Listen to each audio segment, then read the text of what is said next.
Dans son ministère, Jésus enseignait souvent dans les synagogues, Matthieu 13, 54, même dans le temple, Luc 21, 37. Dans son enseignement, Jésus a souligné l'autorité de la loi et des prophètes.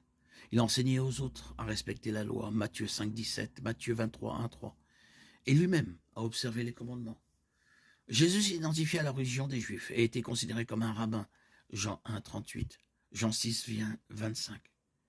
Bien que Jésus rejeta fermement la réinterprétation pharisaïque de cette religion, en tant que Juif, Jésus célébrait la Pâque, la fête des tabernacles, les Hanouka.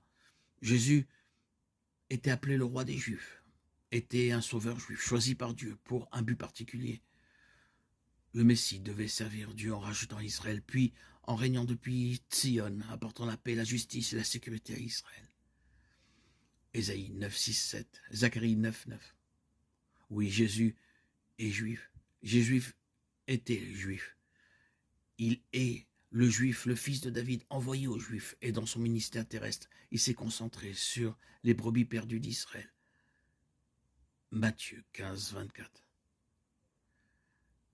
Par sa mort et sa résurrection, Jésus a assuré le salut à tous ceux qui croiraient en lui, quelle que soit leur nationalité ou leur origine. Le Messie juif est devenu le sauveur du monde entier. Éphésiens 2, 11, 22.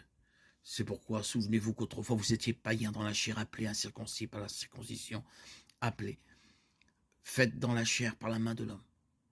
Souvenez-vous qu'en ce temps-là, vous étiez sans Christ, privés du droit de cité en Israël, étrangers aux alliances de la promesse, sans espérance et sans Dieu dans le monde. Mais maintenant, en Jésus-Christ, vous qui étiez autrefois loin, vous avez été rapprochés par le sang de Christ.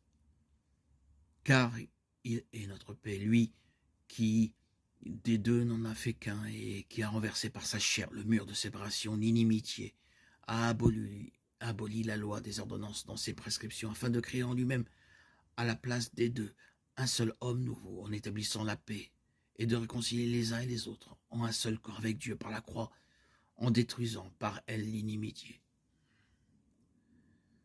Éphésiens 2, 11, 22.